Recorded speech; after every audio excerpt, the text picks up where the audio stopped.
নমস্কার এবং welcome to the GK academy channel. আমার নাম সর্বজিৎ। আধুনিক ভারতের ইতিহাসে আমরা আজকে পড়বো আইএনএ বিচার পর্ব এবং তার সঙ্গে সঙ্গে খুব ইম্পর্টেন্ট একটা টপিক, সেটা হচ্ছে নৌবিদ্রোহ। দুটো টপিকই খুব ইম্পর্টেন্ট। এখান থেকে তোমরা আহ, আগের বিভিন্ন পরীক্ষাতে কোশ্চেন দেখতে পাবে এবং এই জায়গাগুলোতে গুলিয়ে যায় যেহেতু স্টুডেন্টদের, সেই জন্য আমি ধরে ধরে আস্তে আস্তে এই জায়গাগুলো পড়াচ্ছি। এর আগের দিনের ক্লাসে 55 নম্বর ক্লাসে আমরা আইএনএ সম্পর্কে জেনেছিলাম, সুভাষচন্দ্র বসু সম্পর্কে জেনেছিলাম। আইএনএ, ইন্ডিয়ান ন্যাশনাল আর্মি কিভাবে তৈরি হয়, আজাদ হিন্দ ফৌজ কিভাবে তৈরি হয়, প্রত্যেকটা ব্যাপার স্টেপ বাই স্টেপ আলোচনা করেছি। যদি আগের ক্লাসটা না দেখে থাকো অবশ্যই সেটা দেখে নাও। আর কারণ ওই ক্লাসের সঙ্গে আজকের ডাইরেক্ট লিংক রয়েছে। আমি এই আগের দিনের যে ক্লাসটা সেটার লিংক আমি উপরে আই বাটনে দিয়ে দিচ্ছি, তোমাদের সুবিধা হবে সেটা খুঁজে পেতে। এছাড়াও তোমরা যদি এই চ্যানেলের প্লে লিস্টে চলে যাও, সেখানে আধুনিক ভারতের ইতিহাসের একটা প্লে লিস্ট একদম প্রথমেই পেয়ে যাবে। সেইটার মধ্যে একদম প্রথম থেকে মডার্ন হিস্ট্রি পরপর আলোচনা করছি। তোমরা যারা দেখোনি ক্লাসগুলো অবশ্যই দেখো। এই প্লে লিস্টের লিংক নিচে ডেসক্রিপশনেও পেয়ে যাবে। অবশ্যই ক্লাসগুলো দেখো এবং ডিটেলসে আমি আলোচনা করছি প্রত্যেকটা টপিক পরপর। তোমাদের কাছে একটাই রিকোয়েস্ট, যদি এই ক্লাসগুলো তোমাদের হেল্পফুল মনে হয় এবং তোমরা যদি এখান থেকে কিছু শিখতে পারো, অবশ্যই লাইক এবং শেয়ার করো এবং চ্যানেলে যদি নতুন হও প্লিজ সাবস্ক্রাইব করে পাশে দেওয়া বেল আইকনটা অবশ্যই টিপে দিও। লাইক করো অবশ্যই, এতে মোটিভেশন বৃদ্ধি পায়। এটা লাইভ ক্লাসের টাইমিং রবিবার, শনিবার এবং রবিবার দুপুর 2টো এবং রাত্রি 9টাতে আমি ইউটিউবে ফ্রি লাইভ ক্লাস নিচ্ছি। এই ক্লাসগুলো অবশ্যই অ্যাটেন্ড করো তোমরা। আগের ক্লাসগুলো দেখতে পারো, প্লেলিস্টে সেই ক্লাসগুলো রয়েছে। যে চ্যাপ্টারগুলো এখানে আমি পড়াচ্ছি পরপর সেই চ্যাপ্টার ওয়াইজ আমি এখানে এমসিকিউ ডিসকাস করছি। এটা আমার সেকেন্ড চ্যানেল, যারা সাবস্ক্রাইব করোনি অবশ্যই সাবস্ক্রাইব করে নাও, দ্য জিকে একাডেমি 2.0। আমি নিচে ডেসক্রিপশনে লিংক দিয়ে রাখছি, এছাড়াও হোম সেকশনে পেয়ে যাবে। এখানে আমি ওয়ার্ল্ড হিস্ট্রি, এনসিআরটি, জিওগ্রাফি এইগুলো আলোচনা করছি। যদি তোমরা না দেখে থাকো ভিডিওগুলো অবশ্যই দেখো, আর যদি সাবস্ক্রাইব না করে থাকো অবশ্যই সাবস্ক্রাইব করে নাও। আমরা আগের দিনের ভিডিওতে দেখে নিয়েছি কিভাবে আইএনএ প্রতিষ্ঠা হয় এবং আইএনএ এর দায়িত্ব কিভাবে সুভাষচন্দ্র বসু গ্রহণ করেন। এখানে রাসবিহারী বসু কি ভূমিকা পালন করেছিলেন এবং ক্যাপ্টেন মোহন সিং তার কি ভূমিকা ছিল, এইগুলো আমরা দেখেছিলাম। ফাইনালি সুভাষচন্দ্র বসু যখন আইএনএ বাহিনীর দায়িত্ব গ্রহণ করেন তখন থেকে এবং তারপরে তিনি সেটা আজাদ হিন্দ ফৌজ নামে নামকরণ করেন এবং আজাদ হিন্দ ফৌজের সাথে সাথে একটা আজাদ হিন্দ সরকার গঠিত হয়, যে সরকারকে সাপোর্ট করে সেই সময় যারা অক্ষ শক্তির যে সমস্ত দেশগুলো ছিল, অর্থাৎ ইটালি, জার্মানি, এরা জাপান, এরা প্রত্যেকেই সাপোর্ট করে। অর্থাৎ আজাদ হিন্দ সরকার ছিল ভারতের প্রথম একটা স্বাধীন সরকার এবং সুভাষচন্দ্র বসু ছিলেন আমাদের ভারতের প্রথম প্রধানমন্ত্রী। কেন এইগুলো আমরা আগের দিন আলোচনা করেছিলাম, তো অবশ্যই আবার বলছি আগের ক্লাসটা অবশ্যই দেখে নাও, কারণ এখান থেকে একটু আগের দিনের ক্লাসটার লিংক রয়েছে। সো বেসিক্যালি আজাদ হিন্দ ফৌজ তৈরি হয়ে যায়, সরকার তৈরি হয়ে যায়। এবার সুভাষচন্দ্র বসু একটা স্লোগান দেন, যেটা হচ্ছে দিল্লি চলো। খুব ফেমাস স্লোগান, দিল্লি চলো এবং তোমরা আমাকে রক্ত দাও এবং আমি তোমাদের স্বাধীনতা দেবো। এই দুটো ফেমাস স্লোগান সুভাষচন্দ্র বসু এই সময় দেন এবং তারপরে ফাইনালি তারা এই বাহিনীটা ভারতের দিকে অগ্রসর হয়। এবার এখানে একটা কথা অবশ্যই বলতে হবে যে আইএনএ বা আজাদ হিন্দ ফৌজ এর কাছে কিন্তু রসদের পরিমাণ প্রচন্ড বেশি ছিল না, কারণ এটা তখন দ্বিতীয় বিশ্বযুদ্ধের মধ্যে তৈরি একটা বাহিনী, যেখানে একটা পরাধীন দেশের একজন নেতা তিনি বাইরে গিয়ে একটা বাহিনী তৈরি করেছিলেন এবং তার একটা লক্ষ্য ছিল যে তিনি ব্রিটেনের যে যারা শত্রু তাদের সঙ্গে একটা সেনাবাহিনী বানাবেন, দিয়ে ভারতকে স্বাধীন করবেন। মেন লক্ষ্য হচ্ছে স্বাধীন করা। কিন্তু সুভাষচন্দ্র বসু জানতেন যে জাপানের সহযোগিতা এখানে প্রচন্ড দরকার, কারণ জাপানি তাকে মানে এই সেনাবাহিনীকে রসদ দিতে পারে। রসদ বলতে একটা বড় সেনাবাহিনীর জন্য খাদ্য দরকার লাগবে, বস্ত্র দরকার লাগবে, একটা সেনাবাহিনীর জন্য বিভিন্ন অস্ত্র শস্ত্র দরকার লাগবে, এছাড়াও বিভিন্ন যানবাহন ইত্যাদির দরকার লাগবে, যেটা সেই সময়তে একটা পরাধীন দেশের একজন লিডারের পক্ষে সম্ভব ছিল না একার হাতে করার। তো তিনি জাপানের সহায়তা নিয়েছিলেন, সমস্ত কিছু ঠিক আছে। প্রবলেমটা হয়ে যাচ্ছে এখানেই যে জাপান সেই সময় অব্দিও শক্তিশালী ছিল, কিন্তু এরপরেই দেখা যাবে জাপান আস্তে আস্তে দুর্বল হতে থাকবে এবং যখনই দুর্বল হতে থাকবে তখন এই আজাদ হিন্দ ফৌজও দুর্বল হতে থাকবে, কারণ তাদের হাতে ইন্ডিভিজুয়াল কোনো রসদ ছিল না। এবং সুভাষচন্দ্র বসুর যেটা মেন লক্ষ্য ছিল, এটার আমরা এফেক্টটা একটু পরে গিয়ে দেখতে পাবো যখন আইএনএ বিচার পর্ব হবে এবং নৌবাহিনী বিদ্রোহ করবে, তখন গিয়ে সুভাষচন্দ্র বসুর কি ভিশন ছিল, কি লক্ষ্য ছিল, সেটা আমরা বুঝতে পারবো। সুভাষচন্দ্র বসু জানতেন তার হাতে যতই বড় একটা সেনাবাহিনী থাক না কেন, তার হাতে জাপানের সাহায্য থাকুক না কেন, কিন্তু সেই সেনাবাহিনী নিয়ে পুরো ভারত থেকে ব্রিটিশদেরকে উৎখাত করা সম্ভব নয়। কারণ 200 বছর ধরে তারা রাজত্ব করছে, তাদের কাছে বিশাল পাওয়ার রয়েছে এবং তারা ক্ষমতায় রয়েছে। যে কোনো সরকার যখন ক্ষমতায় থাকবে তার কাছে হিউজ পাওয়ার থাকে অন্যান্য যে কোনো শক্তিকে দমন করার জন্য। আর সেখানে ব্রিটিশ সরকার 200 বছর ধরে রাজত্ব করছে এবং তাদের হাতে বিশাল বড় একটা সেনাবাহিনী রয়েছে। তাহলে সুভাষচন্দ্র বসু এই লক্ষ্যটা কেন নিয়েছিলেন যে এই সেনাবাহিনীটা নিয়েই আমি দেশকে স্বাধীন করব? তার কারণ হচ্ছে সুভাষচন্দ্র বসু একটা জিনিস জানতেন, যে ভারতে এখনো পর্যন্ত মানুষ জানে না, আজকের মতো তো সোশ্যাল মিডিয়া সেই সময় ছিল না, ভারতের মানুষ জানে না যে সুভাষচন্দ্র বসু একটা সেনাবাহিনী নিয়ে আসছেন। এবং সুভাষচন্দ্র বসুর এটাই লক্ষ্য ছিল, মানে তার ভিশন এটাই ছিল যে যখনই তিনি সেই সেনাবাহিনী নিয়ে ভারতের মাটিতে প্রবেশ করবেন, সঙ্গে সঙ্গে ভারতের মানুষ, সাধারণ মানুষ এই সেনাবাহিনীতে যোগদান করবে। ভারতীয় যারা সৈন্য রয়েছেন, ব্রিটিশ সেনাবাহিনীতে কাজ করছেন, তারা তাদের অস্ত্র ফেলে দিয়ে এই সেনাবাহিনীতে চলে আসবে।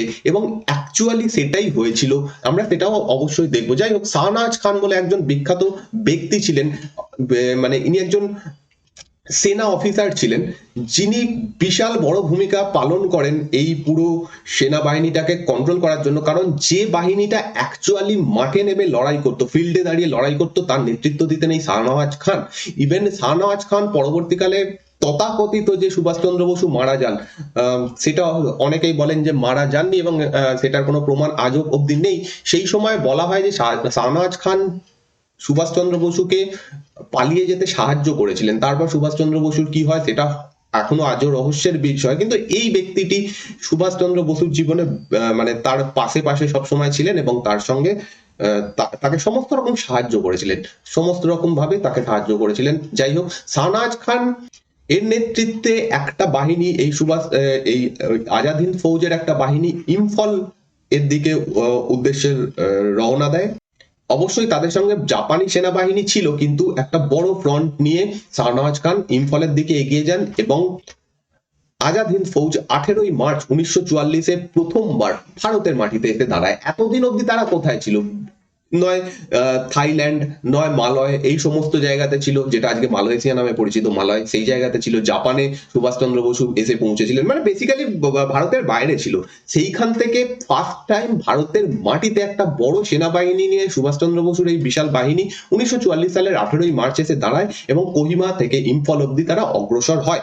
এই সময়তেও জাপান যথেষ্ট শক্তিশালী, তারা ব্যাপকভাবে অগ্রসর হচ্ছে দ্বিতীয় বিশ্বযুদ্ধে। সেই সাথে সাথে আইএনএ অর্থাৎ আজাদ হিন্দ ফৌজও যথেষ্ট শক্তিশালী। 14 এপ্রিল বাহাদুর গ্রুপ বলে একটা সেনা বাহিনী ছিল, মানে পুরো বাহিনীর মধ্যে একটা গ্রুপের নাম ছিল বাহাদুর গ্রুপ, এবং সেইখানে যিনি কর্নেল ছিলেন তার নাম হচ্ছে কর্নেল মালিক।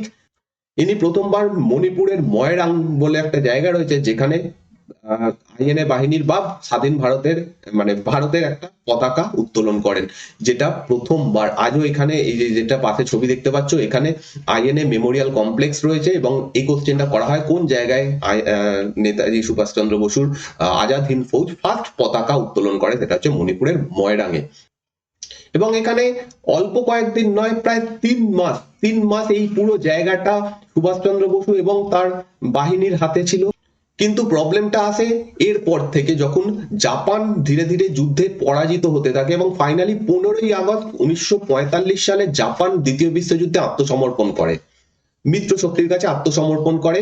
কারণ জানো তোমরা, হিরোশিমা এবং নাগাসাকি এই দুটো জায়গাতে 6ই আগস্ট এবং 9ই আগস্ট পর পর দুটো অ্যাটম বোম ফেলা হয় আমেরিকার দ্বারা, এবং এরপর থেকে জাপান সারেন্ডার করে এবং ফাইনালি অফিসিয়ালি 15ই আগস্ট 1945 দ্বিতীয় বিশ্বযুদ্ধে জাপান আত্মসমর্পণ করে। এবং তারপরে এর সাথে সাথেই আইএনএ বাহিনীও আত্মসমর্পণ করে।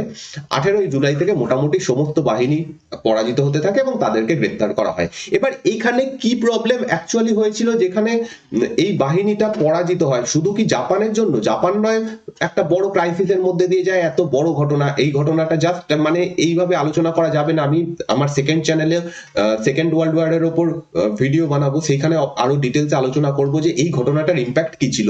বিশাল বড় ইম্প্যাক্ট, ফার্স্ট টাইম এরকম দুটো বড় শহর জাস্ট ধুলোয় মিশিয়ে দেওয়া হয় এবং সেইখান থেকে জাপানের আত্মসমর্পণ।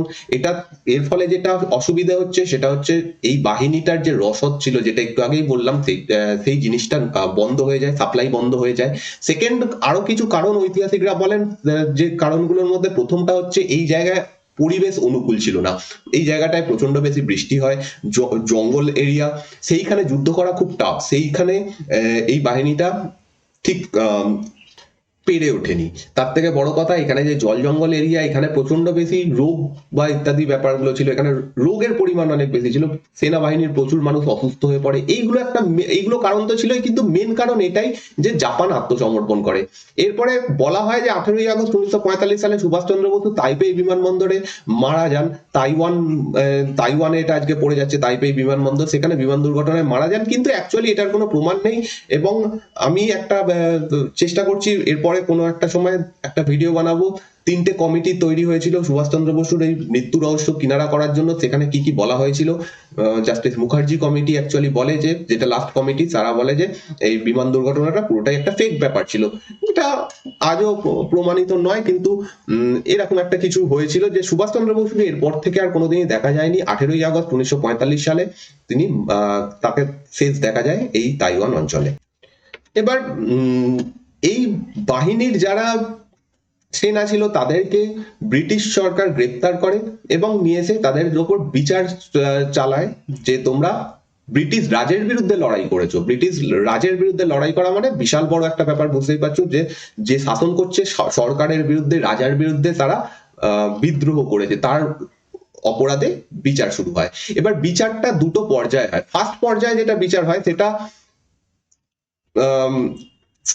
সকলের চোখের সামনে হয়নি, বন্ধ ঘরের মধ্যে হয়েছিল। সেকেন্ড যে বিচারটা হয় সেটা লালকেল্লাতে হয়।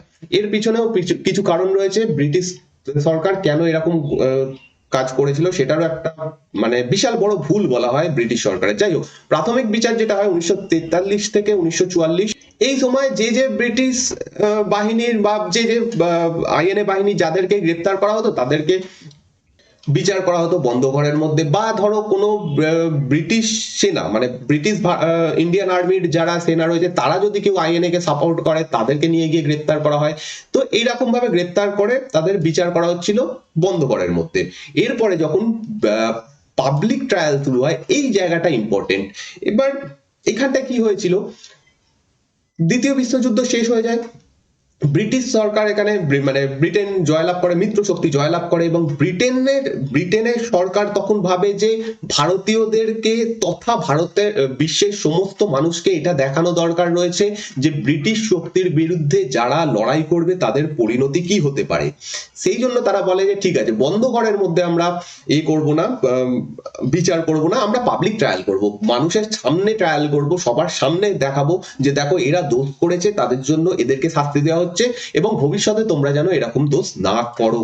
এইরকম একটা চিন্তা ভাবনা তাদের মাথায় ছিল। ভালো মানে তাদের দিক থেকে এটা যথেষ্ট একটা ভালো চিন্তা ছিল, যে তারা ভাবছে যে আমরা সবাইকে আমাদের শক্তিটাকে দেখাবো। কিন্তু প্রবলেম, ঐতিহাসিকরা বলেন যে এটাই ব্রিটিশ সরকারের সব থেকে বড় ভুল ছিল।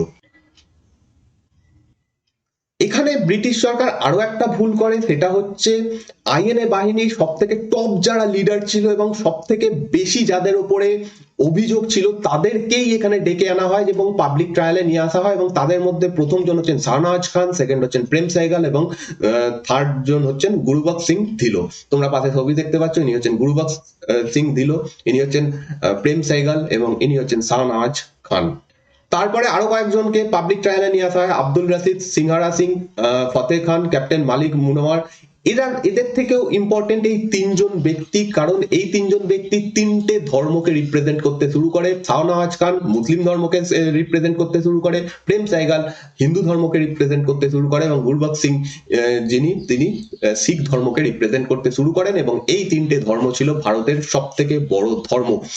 যে ব্রিটিশরা এতদিন ডিভাইড অ্যান্ড রুল করে জারি করে শাসন করছিল, তারা এত বড় একটা ভুল করে বসে যে তিনজনকে একসাথে ট্রায়াল করতে নিয়ে আসে, এবং এই তিনটে ধর্মের প্রত্যেকটা মানুষ এইখানে ব্রিটিশ বিরোধী হয়ে যায়, এবং তিনটে ধর্মের মানুষ একসাথে ইউনাইট হয়ে এখানে প্রতিবাদ করতে থাকে। সেকেন্ড যেটা হয় এখানে, যে কারণে এরকম বড় একটা, একটু পরে আমরা দেখবো কেন এত বড় একটা বিদ্রোহ হয়েছিল, মানে একটা বিশাল বড় বিদ্রোহ এই সময় হয়েছিল, কেন হয়েছিল।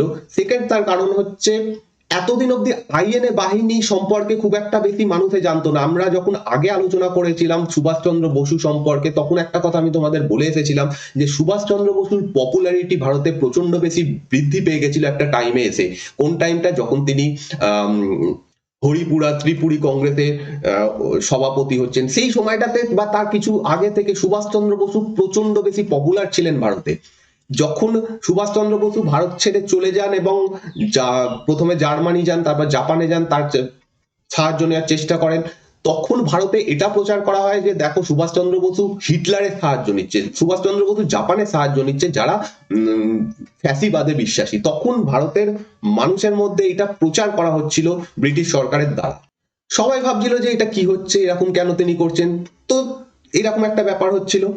ইভেন ইন্ডিয়ান ন্যাশনাল কংগ্রেস পর্যন্ত সুভাষচন্দ্র বসুর এই কৃতিত্ব বা তিনি যে কাজগুলো করছেন সেটা কোনোটাই প্রচার করেনি, বা ভারতে সুভাষচন্দ্র বসুর দ্বারা তৈরি যে দল, অর্থাৎ আমাদের ফরওয়ার্ড ব্লক, তারা পর্যন্ত এটা প্রচার করেনি। তার ফলে মানুষের কাছে এইটুকু ধারণা ছিল না যে সুভাষচন্দ্র বসু বাইরে গিয়ে এত বড় একটা সেনাবাহিনী তৈরি করে ফেলেছেন, তিনি তার সেনাবাহিনী নিয়ে আসছেন, এইটা কোনোদিনই কেউ জানতে পারেনি। ইভেন একটা টাইমে এটা কন্ট্রোভার্সিয়াল একটু, তাও আমি বলবো এখানে, যে জওহরলাল নেহরু একটা বক্তৃতাতে তিনি বলেন যে সুভাষচন্দ্র বসু যদি তার সেনাবাহিনী নিয়ে ভারতে আসেন, তাহলে জওহরলাল নেহরু ফার্স্ট তরোয়াল নিয়ে তাদের বিরুদ্ধে দাঁড়াবেন, এরকম টাইপের প্রচার করা হয়। এবং সকলের মনের মধ্যে একটা ধারণা হয়ে যায় যে সুভাষচন্দ্র বসু হয়তো দেশের বিরুদ্ধে কোনো কাজ করছেন।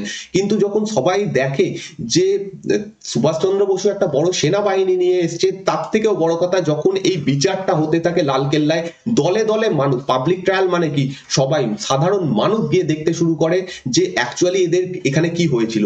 যখন এদের কথা, বীরত্বের কথা ছড়িয়ে পড়ে যে এইভাবে এই সমস্ত হয়, সুভাষচন্দ্র বসু কিভাবে এগিয়ে আসেন, কতটা জায়গা তিনি দখল করেছিলেন, অনেকগুলো জায়গা তিনি স্বাধীন করেছেন, তিনি এত বড় একটা সেনাবাহিনী বানিয়েছেন, তখন সবার চোখ খুলে যায়। তখন ভাবতে থাকে, আরে এটা তো আমাদের সেনাবাহিনী ছিল, এটা তো আমাদেরকে স্বাধীনতা দিতে ছিল।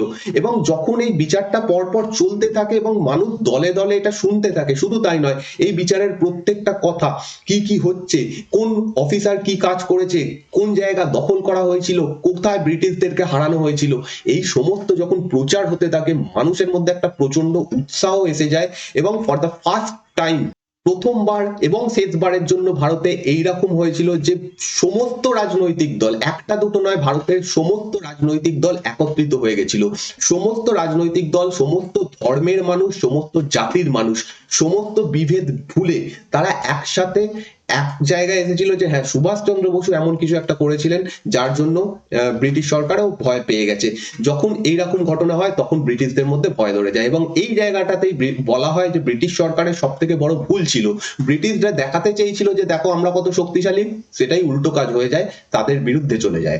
তো পাবলিক ট্রায়াল অ্যাকচুয়ালি কোথায় হচ্ছে? লাল কেল্লাতে হচ্ছে, এবং এখানে যে তিনজনের নাম বললাম সেই তিনজনের নাম ইম্পর্টেন্ট। আইএনএ বিচারকে কেন্দ্র করে যে আন্দোলনটা হয়, সেটা একটা স্বতঃস্ফূর্ত আন্দোলন ছিল। সেটা না কংগ্রেস এই আন্দোলনকে নেতৃত্ব দিয়েছিল, না মুসলিম লীগ নেতৃত্ব দিয়েছিল, না হিন্দু মহাসভা নেতৃত্ব দিয়েছিল, কোনো রাজনৈতিক দল নয়, সাধারণ মানুষ একত্রিতভাবে সমানভাবে আন্দোলন করেছিল। এবং এই আন্দোলনটাই ভারতের শেষ বড় আন্দোলন হিসেবে পরিচিত, কারণ এর পরেই আলটিমেটলি ভারত স্বাধীন হয়ে যাবে। এবং এইটাই একমাত্র এবং শেষ আন্দোলন যেখানে কংগ্রেস, মুসলিম লীগ, শুধু তাই নয়, হিন্দু মহাসভা, আরএসএস, কমিউনিস্ট পার্টি, শিখ আকালি দল প্রত্যেকে এক জায়গায় আছে, একসাথে সবুজ পতাকা মানে কংগ্রেসের পতাকা, সবুজ পতাকা, লীগের পতাকা একত্রিত ভাবে উঠতে থাকে। যেখানে এতদিন অব্দি আমরা কি পড়ছিলাম, দ্বিজাতি তত্ত্ব, যেখানে পাকিস্তানের প্রস্তাব এসে গেছে, সেই জায়গাতে গিয়ে আবার এখানে কোনো রাজনৈতিক নেতাদের বক্তব্য ছাড়াই সাধারণ মানুষ একসাথে এতে দাঁড়িয়ে পড়ে। এবং এই বিদ্রোহকে দমন করার মতো ক্ষমতা ব্রিটিশ সরকারের ছিল না। তার কারণ হচ্ছে ব্রিটিশ সরকার বিদ্রোহটাকে দমন করবে কিসের মাধ্যমে, সেনাবাহিনীর মাধ্যমে, পুলিশের মাধ্যমে। তারাই ব্রিটিশ সরকারের বিরোধী হয়ে যায়। এবং একটু আগে যেটা বলছিলাম, সুভাষচন্দ্র বসু কি জানতেন না যে তার এই ছোট সেনাবাহিনী, যতই তার হাতে লোক থাকুক না কেন, এই বাহিনী নিয়ে তিনি ভারতে ব্রিটিশদেরকে পরাজিত করতে পারবেন না। কিন্তু তিনি একটা জিনিস জানতেন যে যদি তিনি ভারতের মধ্যে প্রবেশ করেন, সাধারণ মানুষ তাতে যোগ দেবে এবং ভারতের যে সেনাবাহিনী, যারা ভারতীয়রা রয়েছে, তারা জয়েন করবে। এক্স্যাক্টলি তাই হয়েছিল। সমস্ত সেনাবাহিনীর যারা ভারতীয় জওয়ান ছিল তারা বিদ্রোহ ঘোষণা করে। সব থেকে বড় নৌবিদ্রোহ এখানে হয়ে ওঠে, যেগুলো এই প্রত্যেকটাই যে প্রত্যেকটা ঘটনা আমরা দেখবো, সেগুলো প্রত্যেকটাই এই আইএনএ বিচারকে কেন্দ্র করে হতে থাকে। এবার বিচারের পরে তিনজন যে আসামি, যাদের তিনজনের নাম একটু আগে দেখলাম, সেই তিনজনকে যাবজ্জীবন নির্বাসন দেওয়া হয়। কিন্তু নির্বাসন কোনোদিনই করা হয়নি, মানে সেটা অ্যাপ্লাই করা যায়নি, কারণ ভারতের মানুষের, জনসাধারণের এত চাপ ছিল। বাবু, এর আগে কংগ্রেসের এত বড় বড় আন্দোলন চলেছে, সেখানে সেই আন্দোলন ব্রিটিশ সরকার দমন করে দিতে পেরেছে, কিন্তু এখানে দমন করে উঠতেই পারেনি। এবং জনসাধারণের চাপ এতটাই বেশি ছিল সেই সময় এই তিনজনকে, আমাদের শাহনাজ খান, তারপর হচ্ছে গুরবক্স সিং ধিলো এবং প্রেম সাইগাল, এই তিনজনকে মুক্তি দিতে বাধ্য হয়। এবং সেই সময় কমান্ডার ইন চিফ মানে হচ্ছে ব্রিটিশ সেনাবাহিনীর যিনি সেনাপতি ছিলেন, তার নাম হচ্ছে ক্লদ আচিনলে, ইনি তিনজনকে মুক্তি দিয়ে দেন। এই সময় একটা বিখ্যাত স্লোগান ছিল, সমস্ত ভারতের সমস্ত মানুষ এই স্লোগানটা দিতে দিতে বিদ্রোহ করতে থাকে, যে লাল কিল্লে সে আই আওয়াজ, সাইগাল ধিলো শাহনওয়াজ। তো এটা বিশাল একটা, মানে খুব বড় একটা স্লোগানে পরিণত হয়। সমস্ত ধর্মের মানুষ এইভাবে এই করে। এবং অন্যদিকে রয়্যাল ইন্ডিয়ান নেভি বিদ্রোহ ঘোষণা করে। এটা কেন হয়েছিল সেটা একটু পরে দেখছি, তার আগে আমরা এই জায়গাটাকে কমপ্লিট করে নিই। এই যে আন্দোলনটা হয়েছিল আইএনএ ট্রায়ালের বিরুদ্ধে, যে আন্দোলন, সাধারণ মানুষের যে আন্দোলন, সেটা আর অহিংস আন্দোলন ছিল না, ব্যাপক সহিংস আন্দোলন ছিল। যেখানে মানুষ পারে ব্রিটিশ সরকারের, ব্রিটিশদের যে শক্তি দেখানোর যে জায়গাগুলো, সেগুলো সব ধ্বংস করে দেয়। প্রচুর মানুষ এখানে, মানে এখানে প্রচুর হত্যা হয়, প্রচুর জায়গাতে এই বিদ্রোহটা, ইভেন এমন এমন জায়গাতে ছড়িয়ে পড়ে বিদ্রোহটা, সেখানে কোনোদিন, মানে সেখানে সেইভাবে বিদ্রোহ, এরকম তীব্র বিদ্রোহ কোনোদিনই ছড়িয়ে পড়েনি। এবং পরবর্তীকালে ব্রিটিশ প্রধানমন্ত্রী ক্লেমেন্ট এটলি অনেকবার, বেশ কয়েকটা ভাষণে তিনি বলেন যে এখানে ভারতের শাসনের পক্ষে, এগেন এটাও একটা কন্ট্রোভার্সিয়াল কথা হয়ে যাচ্ছে, সেটা হচ্ছে তাকে একটা, মানে ক্লেমেন্ট এটলিকে একটা ইন্টারভিউতে জিজ্ঞেস করা হয়েছিল ভারতের স্বাধীনতার পিছনে মেন কারণ কি, ভারত ছাড়ো আন্দোলন। সেখানে ক্লেমেন্ট এটলি হেসে অ্যান্সার দিয়েছিলেন, no, that is Subhash Chandra Bose. এবার সুভাষচন্দ্র বসুর একটা বড় ভূমিকা ছিল এখানে। অবশ্যই আমি বলছি না যে কংগ্রেস বা ভারত ছাড়ো আন্দোলনের কোনো প্রভাব ছিল না, এটাও অবশ্যই ঠিক, সেগুলোরও বিশাল বড় প্রভাব ছিল। কিন্তু আলটিমেটলি সুভাষচন্দ্র বসুর এবং আইএনএ বাহিনীর এবং তাদের বিচারকে কেন্দ্র করে যেটা হয়, সেই জিনিসটা সামলানোর মতো ক্ষমতা ব্রিটিশ সরকারের ছিল না। এর পিছনে মেন কারণ কি, কেন ছিল না, তার কারণ হচ্ছে সৈন্যবাহিনী। একবার মনে আছে যখন মহাবিদ্রোহ হয়েছিল, তখনই ব্রিটিশ সরকার একবার ভয় পেয়ে গেছিল যে ভারতীয় সেনাবাহিনী যদি আমাদের বিরুদ্ধে চলে যায় তাহলে আমরা কি করব। তো তখন থেকে তারা ডিভাইড অ্যান্ড রুল পলিসি নেওয়ার চেষ্টা করে, বিভাজন করার চেষ্টা করে। এগেন এই জায়গাতে এসে ভারতের শেষ সময়ে, স্বাধীনতার শেষ সময়ে এসে পুনরায় সেই সেম জিনিসটা হয়ে যায়, ভারতের সেনাবাহিনী বিদ্রোহ করে দেয় এবং যে ডিভাইড অ্যান্ড রুল এতদিন কাজ করছিল সেটাই পুরো ফেল করে যায়। এবং তখন ব্রিটিশ সরকার বুঝতে পেরে যায় যে ভারতে ব্রিটিশ শাসন সম্ভব নয়। এই সেনাবাহিনী যদি বারংবার বিদ্রোহ করে, নৌবাহিনী যদি বিদ্রোহ করে, সেইটাকে কতজন ব্রিটিশ ভারতে ছিল, অধিকাংশই তো ভারতীয় সেনাবাহিনী বা ভারতীয় মানুষ ছিল, তাদেরকে দিয়ে এটা করা সম্ভব হবে না। এবার আইএনএর বিচারকে কেন্দ্র করে কংগ্রেস কি ভূমিকা পালন করে, যে কংগ্রেস এর আগে অব্দি সুভাষচন্দ্র বসুর এতে জাপান বা জার্মানির সঙ্গে হাত মেলানোকে তীব্র নিন্দা করেছিল, তারা এখন একটা নতুন পথ গ্রহণ করে যে এটাকে রাজনৈতিক ইস্যুতে পরিণত করা যেতে পারে। ভারতে এমনি অলরেডি আন্দোলন চলছে, আমাদের দরকার কি স্বাধীনতা, চলো এটাকে স্বাধীনতাতে পরিণত করা যাক। এবং এটা একটা পারফেক্ট ডিসিশন ছিল কংগ্রেসের জন্য, এবং কংগ্রেস এখানে পুরোপুরি আইএনএর সমস্ত সেনাবাহিনীকে সাপোর্ট করে। 1945-46 সালে এই সময় আইএনএ প্রতিরক্ষা কমিটি বলে একটা কমিটি তৈরি হয়, এবং এটার মেন উদ্দেশ্য ছিল হচ্ছে যে সমস্ত সেনাবাহিনী অফিসারদেরকে গ্রেপ্তার করা হয়েছে তাদেরকে রক্ষা করা, তাদেরকে মুক্তি দেওয়া। এখানে যারা ট্রায়াল হচ্ছে মানে নিশ্চয়ই কয়েকজন থাকবে, পক্ষে বিপক্ষে উকিল থাকবে। ভারতীয়দের পক্ষে বা আইএনএ পক্ষে যারা উকিল ছিল তারা হচ্ছে ভুলাভাই দেসাই, তেজ বাহাদুর সুপ্রু, কৈলাসনাথ কারজু, জওহরলাল নেহরু, আসাফ আলী এবং কর্নেল হেরিলাল ভার্মা। এই কয়েকটা নাম ইম্পর্টেন্ট, কারণ যে বেঞ্চটা আজাদ হিন্দ ফৌজের বাহিনীকে সাপোর্ট করছিল সেই বাহিনীতে এরা সবাই ছিলেন। ভুলাভাই দেসাই ছিলেন এই পুরো বাহিনীটার, এই পুরো বেঞ্চটার প্রধান। তো এই জিনিসগুলো একটু মনে রাখবে, ওকে। এবং এরা ব্যাপক বক্তৃতা দেন। ভুলাভাই দেসাইয়ের যে বক্তৃতা সেটা এতটাই ফেমাস হয়ে যায় সেই সময় যে এদেরকে মুক্তি দেওয়া উচিত কেন, সেটা প্রচন্ড ফেমাস হয়ে যায়। যাই হোক, এগুলো তোমরা চাইলে ভিডিও দেখতে পারো, এখনো কিছু ভিডিও অ্যাভেলেবেল রয়েছে, তোমরা এগুলো পেয়ে যাবে বা পড়তে পারো আর্টিকেল। এইটা সেই বেঞ্চ দেখতে পাচ্ছ, এরকম এরা সবাই মিলে এখানে কাজ করে। এবার আন্দোলনটা ভারতে কি হয়েছিল, এতক্ষণ ধরে আমি বলে আসছি যে ভারতে ব্যাপক আন্দোলন হয়, সেটা তীব্রতা কতটা ছিল তার জন্য উদাহরণ হিসাবে আমি বললাম ফার্স্ট টাইম এবং ভারতে শেষবারের মতো সমস্ত রাজনৈতিক দল, সমস্ত ধর্মীয় মানুষ, সমস্ত শ্রেণীর মানুষ একত্রিত হয় এবং একই উদ্দেশ্যে বিদ্রোহ করে, যেটা এর আগে কোনোদিন হয়নি। হ্যাঁ, আমরা অসহযোগ আন্দোলনের সময় দেখেছিলাম, খিলাফত অসহযোগ আন্দোলনের সময় যে একটা হয়েছিল, ইউনিটি তৈরি হয়েছিল বটে আমাদের মুসলিম লীগ এবং কংগ্রেসের মধ্যে, কিন্তু সেটা থেকে অনেক বেশি তীব্রতর ছিল এই সময় যে ঘটনাটা ঘটেছিল সেটা। 12ই নভেম্বর 1945-এ আইএনএ দিবস পালন করা হয়। এই দিনটা আর একটা দিনের মধ্যে গুলিয়ে ফেলবে না, সেটা হচ্ছে 21শে অক্টোবর। 21শে অক্টোবরকে বলা হয়, 21শে অক্টোবর আজও পালন করা হয় আজাদ হিন্দ ফৌজ দিবস হিসেবে, কারণ এই দিন প্রথম আজাদ হিন্দ সরকার গঠিত হয়েছিল, সেই জন্য আমরা আগের দিন এটা দেখে এসেছিলাম। আর 12ই নভেম্বর 1945 পার্টিকুলারলি এই দিনটাকে আইএনএ দিবস পালন করা হয়, এবং 5ই নভেম্বর থেকে 11ই নভেম্বর এই পুরো সময়টাকে আইএনএ সপ্তাহ হিসেবে পালন করা হয়, কারণ এটা দেখানো যে আমরা আইএনএ কে সাপোর্ট করছি, সাধারণ মানুষ এটা সাপোর্ট করে। এবং কোথায় কোথায় এই আন্দোলনটা ছড়িয়ে পড়ে, দিল্লি, বোম্বে, কলকাতা তো এগুলো তো ছিলই, মাদ্রাজ, ইউনাইটেড প্রভিন্স এগুলো ছিল, বেলুচিস্তান, কুর্গ, আসাম, এই সমস্ত জায়গাতে যেখানে বিদ্রোহ আগে অতটা তীব্রতর ছিল না। বলবো না যে বিদ্রোহ হয়নি, কোনোদিন বিদ্রোহ হয়েছিল এর আগে অনেকবার আমরা দেখেছি, কিন্তু তীব্র বিদ্রোহ এই সময়ে এই সমস্ত জায়গাগুলো থেকে কোনা কোনা থেকে উঠে আসে। ভারতের সমস্ত ক্লাসের মানুষের, উচ্চবিত্ত হোক, মধ্যবিত্ত হোক, নিম্নবিত্ত হোক, তারা সমস্ত সবাই একত্রিত হয়, বিভিন্ন ভাবে আন্দোলন করে। ছাত্ররা ব্যাপকভাবে রাস্তায় নেমে আসে এবং প্রচুর আন্দোলন হয়। যেটা বলছিলাম, কোন কোন রাজনৈতিক দল এখানে সাপোর্ট করে আইএনএর এই ট্রায়াল, আইএনএর বাহিনীকে? মুসলিম লীগ, কংগ্রেস তো ছিলই অবশ্যই, কংগ্রেস, মুসলিম লীগ, কমিউনিস্ট পার্টি, ইউনিয়নিস্ট দল, আকালি দল, জাস্টিস পার্টি, আরহার, তারপর হচ্ছে আরএসএস, হিন্দু মহাসভা, শিখ লীগ, প্রত্যেকে এখানে একত্রিত হয় এবং তাদের কোনো ডিমান্ড ছিল না বা নিজেদের মধ্যে কোনো ছিল না, প্রত্যেকেই সেম ডিমান্ড জানায় যে আইএনএ বাহিনীকে মুক্তি দিতে হবে। ইভেন সশস্ত্র বাহিনী, যেটা কথা বলছিলাম, সশস্ত্র বাহিনীর যারা সৈন্য ছিল তারা এতদিন অব্দি বহুবার বলা, মানে অনেকবারই হয়েছে যে সশস্ত্র বাহিনীকে বলা হয়েছে যে তোমরা অস্ত্র ছেড়ে দাও, ভারতীয়দের পক্ষে নাও।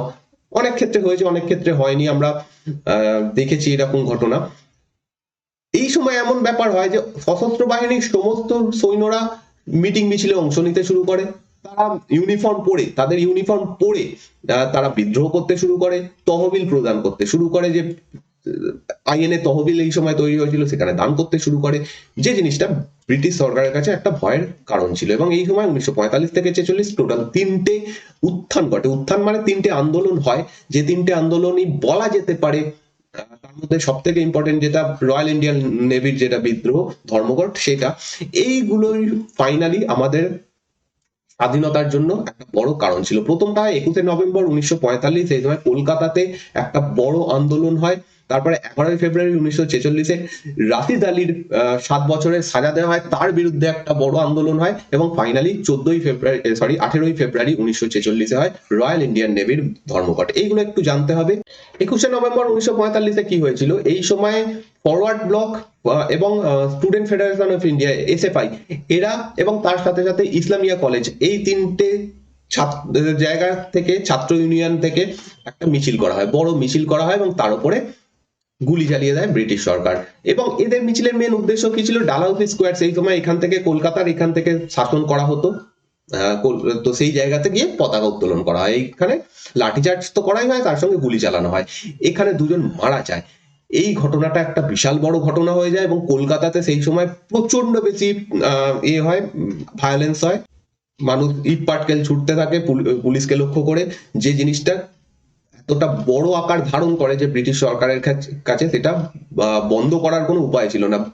বেশ বড় একটা আন্দোলন এখানে হয়। পরবর্তী ক্ষেত্রে 11ই ফেব্রুয়ারি 1946-এ মুসলিম লীগের ছাত্ররা তারা বিক্ষোভে অংশ নেয়, সেখানে কংগ্রেস এসে যোগদান করে, এবং কমিউনিস্ট পার্টি সেখানেও তাদের যে যারা ছাত্ররা ছিল তারা সবাই জয়েন করে। এখানেও একটা বড় আন্দোলন হয়, এবং ফাইনালি নৌবিদ্রোহ, যেটা আমাদের আজকের ফাইনাল টপিক। এই জিনিসটা অ্যাকচুয়ালি নৌবিদ্রোহকে ভারতের ইতিহাসে খুব একটা বেশি গুরুত্ব দেওয়া হয় না, মানে জাস্ট একটা পাতা লিখে ছেড়ে দেওয়া হয় বটে, কিন্তু এই নৌবিদ্রোহটাই আলটিমেট কারণ, সব থেকে ইম্পর্টেন্ট কারণ ছিল ভারতের স্বাধীনতার জন্য। কারণ এই নৌবিদ্রোহের পরেই ব্রিটিশ সরকার বুঝে যায় যে ভারতে শাসন করা সম্ভব নয়, অন্তত এই ভারতীয় সেনাবাহিনীর দ্বারা, মানে তাদেরকে দিয়ে ভারত শাসন করব যেটা এতদিন ধরে চলছিল, সেটা সম্ভব নয়। নৌবিদ্রোহ ভারতের ইতিহাসের একটা খুব ইম্পর্টেন্ট ঘটনা, এবং দুর্ভাগ্যজনকভাবে এইখানে নৌবিদ্রোহে যারা অংশ নিয়েছিল তাদেরকে কোন রকম সাপোর্ট করা হয় না, না মুসলিম লীগের তরফ থেকে না কংগ্রেসের তরফ থেকে। এদেরকে গ্রেপ্তার করা হয়, মানে আইএনএ বাহিনীর মতো এরা মানে সেই এটা পায়নি, সাপোর্টটা পায়নি, কিন্তু এই বিদ্রোহটা সব থেকে ইম্পর্টেন্ট ছিল। এটা হচ্ছে কবে, 18ই ফেব্রুয়ারি 1946। এই দিনটা অবশ্যই ইম্পর্টেন্ট, মাথায় রাখবে। এবং কোন জাহাজে ফার্স্ট হয়েছিল সেটা হচ্ছে HMIS তলোয়ার। এখানে প্রায় 1100 বা কোনো কোনো জায়গাতে 1500 লেখা রয়েছে, মানে ডেটাটা যাই হোক না কেন, 1500 বা 1100 ইন্ডিয়ান সৈন্য ছিল, ভারতীয় নেভি সৈন্য ছিল, যারা ধর্মঘট করে। ধর্মঘট করার পিছনে তাদের কারণ কি ছিল, কারণটা বহুদিন ধরে চলছিল, এরকম নয় যে হঠাৎ করে একটাই কারণ এসে যায়।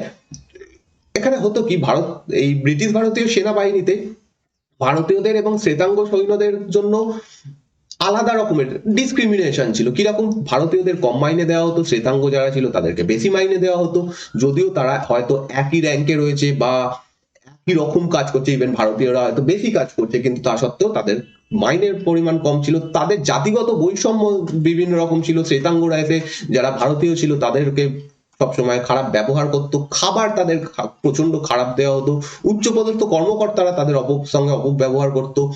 এইরকম সমস্ত চলছিল। এর মধ্যে ভারত ছাড়ো আন্দোলন যখন হয়, সেই সময়তে এই যে জাহাজটা যেটার নাম হচ্ছে তলোয়ার, সেখানে একজন কর্মী তিনি ভারত ছাড়ো লিখে দেন, তাকে গ্রেপ্তার করা হয়, এটার একটা প্রতিবাদ ছিল।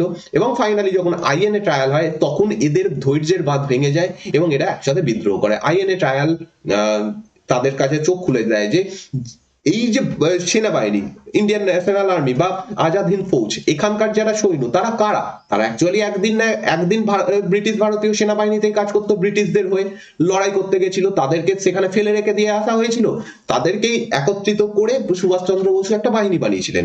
এবং তারা যদি পারে, তারা যদি মনে করে যে হ্যাঁ আমরা ব্রিটিশদের বিরুদ্ধে লড়াই করব, তাহলে আমরা করব না কেন, এই জিনিসটা নৌবাহিনীর সমস্ত মানুষের যারা সেনা ছিল তাদের মধ্যে ঢুকে যায়। এবং তখন তারা ঠিক করে যে না, অনেক হয়েছে, আমরা আর ব্রিটিশদের হয়ে লড়াই করব না, আমরা ভারতীয়দের হয়ে লড়াই করব, আমরা আইএনএ ট্রায়ালকে সাপোর্ট, মানে আইএনএ যারা সৈন্য তাদেরকে সাপোর্ট করব। তো সেই ঘটনাটা ঘটে। অন্যদিকে ইন্দোনেশিয়াতে আমরা আগের দিন আলোচনা করেছিলাম যে সেখানে ব্ল্যাক রোড এবং হোয়াইট রোড বলে দুরকম পথ নেওয়া হয়েছিল। ব্ল্যাক রোড, হোয়াইট রোডে যারা শ্বেতাঙ্গ ছিল বা ইউরোপীয় ছিল তাদেরকে ভালোভাবে বার করে আনা হয় যখন ইন্দোনেশিয়াতে ব্রিটিশরা হেরে যায়, এবং ভারতীয়দেরকে সেখানেই তাদের ভাগ্যে ছেড়ে দিয়ে আসা হয়। তাদের মধ্যে তো অনেকেই সেনাবাহিনীর লোক ছিল, তারা তো অনেকেই সেনা ছিল, তারা লড়াই করতে গেছিল ইন্দোনেশিয়াতে, কিন্তু হেরে যাওয়ার পর সেই ভারতীয় সেনাদেরকে সেখানে ছেড়ে দিয়ে আসা হয় এবং আহ, যারা ব্রিটিশ ছিল তাদেরকে ভালোভাবে বার করে আনা হয়। এইরকম ব্যবহার, এইরকম জিনিসপত্র সমস্ত কিছু দেখে ফাইনালি নৌবাহিনীর যারা সৈন্য ছিল তারা বলে যে অনেক হয়েছে, আমরা ভারতীয়দের পক্ষে এবার লড়াই করব আর আমরা ব্রিটিশদের হয়ে অস্ত্র তুলব না। তো এই যে বিদ্রোহটা হয়েছিল এটা একটা ব্যাপক বড় বিদ্রোহ ছিল।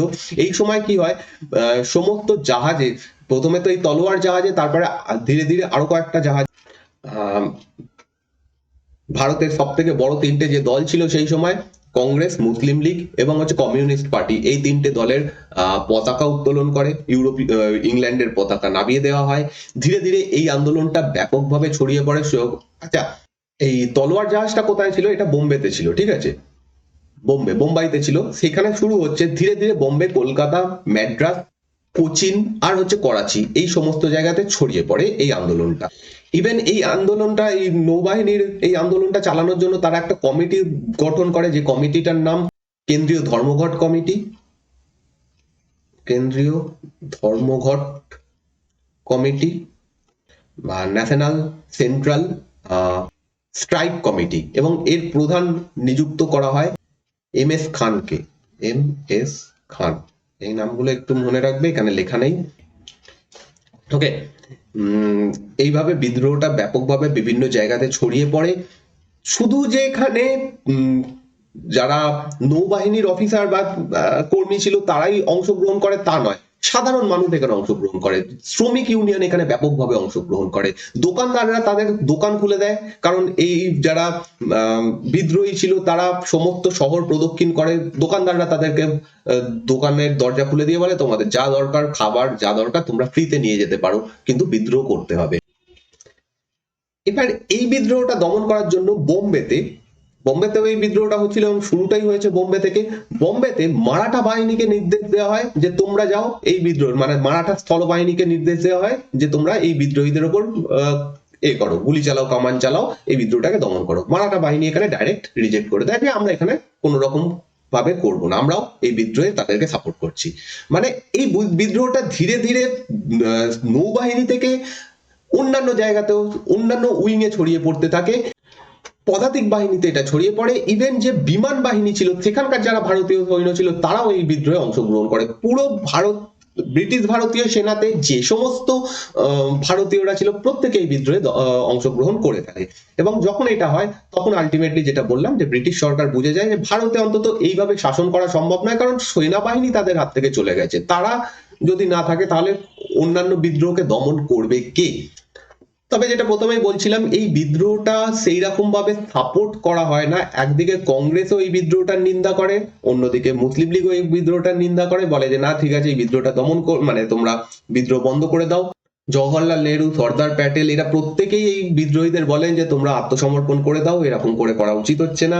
অন্যদিকে মুসলিম লীগের তরফে আমরা যদি দেখি, মোহাম্মদ আলী জিন্নাহ বা লিয়াকত আলী খান এরাও তাদেরকে বলেন যে বিদ্রোহটা বন্ধ করে দিতে। কিন্তু অ্যাকচুয়ালি এরা চেয়েছিল যে এই যেরকম করে আইএনএ বাহিনীকে এ করা হচ্ছে, সাপোর্ট করা হচ্ছে রাজনৈতিক ভাবে, সেটা এই এই সাপোর্টটা এরাও পাবেন, কিন্তু সেটা অ্যাকচুয়ালি হয়ে ওঠেনি। কিন্তু তাই বলে এই নয় যে এই বিদ্রোহটার কোনো ভূমিকা ছিল না, বরঞ্চ বলা যেতে পারে এই বিদ্রোহটা ব্রিটিশ ভারতে ব্রিটিশদের কফিনে শেষ পেরেক ছিল। এবং এই বিদ্রোহটার ফলেই আলটিমেটলি ব্রিটিশ সরকার বুঝে যায় যে আর এক বছরও এখানে শাসন করা সম্ভব হবে না, যত তাড়াতাড়ি সম্ভব ক্ষমতা হস্তান্তর করো এবং ভারত ছেড়ে হয়ে যাও, বেরিয়ে পড়ো। ইভেন গান্ধীজি ওই আন্দোলনটার বিরোধিতা করেছিলেন। যাই হোক, সেগুলো কারণ কি ইত্যাদি সেটা ডিটেলসে না গেলেও এই আন্দোলনটার একটা বিশাল বড় ভূমিকা ছিল ভারতের স্বাধীনতা সংগ্রামে। তো আলটিমেটলি যেটা বলার ছিল সেটাই, সেটা হচ্ছে আইএনএর একটা বিশাল বড় ভূমিকা ছিল, নেতাজি সুভাষচন্দ্র বসুর একটা বিশাল বড় ভূমিকা ছিল, তার যে দূরদর্শিতা ছিল সেটা সম্পূর্ণভাবে সত্য প্রমাণিত হয়। এবং তিনি যে বিদ্রোহের আগুনটা জ্বালিয়ে দিয়েছিলেন ভারতীয়দের মনে, সেটার কারণেই আলটিমেটলি ব্রিটিশ সরকারকে এখান থেকে ভারত ত্যাগ করে চলে যেতে বাধ্য হতে হয়। এর পরের দিন আমরা নেক্সট ক্লাসে দেখবো যে এর পরবর্তী ঘটনা কি কি হয়, কিভাবে ভারতের ক্ষমতা ব্রিটিশ সরকার ছেড়ে চলে যায়। তো আমাদের ক্লাস প্রায় কমপ্লিট হয়ে এসছে, আর হয়তো হার্ডলি 2টো ক্লাস হবে, তাহলেই কমপ্লিট হয়ে যাবে। দুটোও নয়, একটাতেই হয়ে যাওয়া উচিত। তাও যদি মনে করি আর একটা এক্সট্রা ক্লাস দরকার, সেটা আমি তৈরি করব। তোমরা যদি এই পিডিএফটা পেতে চাও তাহলে টেলিগ্রাম চ্যানেলে জয়েন হয়ে যাও, নিচে ডেসক্রিপশনে লিংক দেওয়া রয়েছে, সেখান থেকে পিডিএফটা পেয়ে যাবে। এছাড়া ফেসবুকে যদি তোমাদের অ্যাকাউন্ট থাকে, ফেসবুক চ্যানেলটা অবশ্যই সাবস্ক্রাইব করে নাও বা ফলো করে নাও। আমি এখানেও ছোট ছোট ভিডিও দিচ্ছি, তোমাদের ভালো লাগবে দেখতে, এবং অবশ্যই একটু শেয়ার করো ক্লাসগুলো, তাহলে একটু সুবিধা হয়, এই ক্লাসগুলো বানাতে উৎসাহ বোধ হয়। তো প্লিজ একটু লাইক এবং শেয়ার করো। তোমরা যদি চ্যানেলকে সাপোর্ট করতে চাও তাহলে জয়েন হতে পারো, জয়েন বাটনে ক্লিক করে মেম্বার হতে পারো। তো এই ক্লাসটা এই অবধি থাকছে। নেক্সট ক্লাসে আমরা ভারতের স্বাধীনতা সম্পর্কে আলোচনা করব। এই ক্লাসটা দেখার জন্য ধন্যবাদ।